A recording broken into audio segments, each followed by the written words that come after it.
Hello po, isang magandang umaga po mga kaibigan.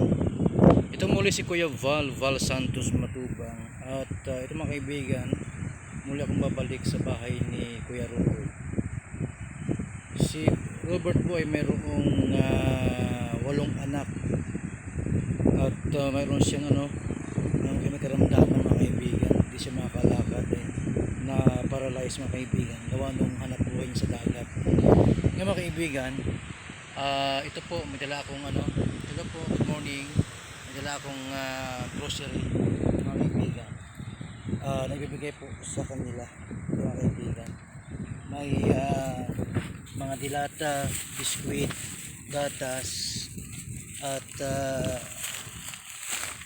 mga sangkap sa bahay mga kaibigan. Ito po, dadalhin ko ngayon sa kanila yung mga kaibigan. Yan. Ito yung bahay nila mga kaibigan. Toy! Shhh! Toy! Nasaan tao dito? Yung mga anak ko mga kaibigan naglalaro sa... Nasaan si tatay mo? Nasaan si tatay? Tatay mo saan? Tulog? Ito mga kaibigan, oh. Pinagawa na natin yung sahig. Ate, maganda na yung niya. Toy, kunin mo Toy. Mga kaibigan, ito yung anak ng panganay. Wala kang pasok Toy? Anong oras? Alas 12. Kuya Robert, ito Kuya Robert, may grocery kayo. Maganda na Kuya Robert yung sahig nyo. Malinis na Kuya Robert yan mga kaibigan, malinis na yung sahig nila. Yan. Pati nyo, maganda na rin. Malinis na mga kaibigan. Yan kay Robert, maraming grocery yan. Maraming grocery yan. Mga taong nagmamahal sa inyo Kuya Robert. Nasaan yung ibang anak mo Kuya Robert?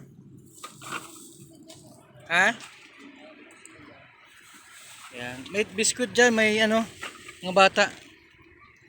Yun mga kaibigan. Yan. Wala kang pasok Totoy? Mamaya pa. Ito yung mo ba, yung school mo malayo dito? Malayo po yan. Kaya mong pwedeng ibisikleta na lang? Marunong ka mag-bike? Okay. Yan mga kaibigan. Kumusta na Kuya Robert? Exercise sa umaga, lakad-lakad. At para maganda na pati ang sahig nyo, simentado na.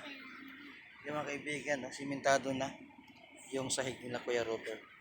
Salamat po, maraming salamat. Ito muli si Kuya Val Santos Matubang. You can text me sa 0929-113-2469. Salamat po, bye-bye.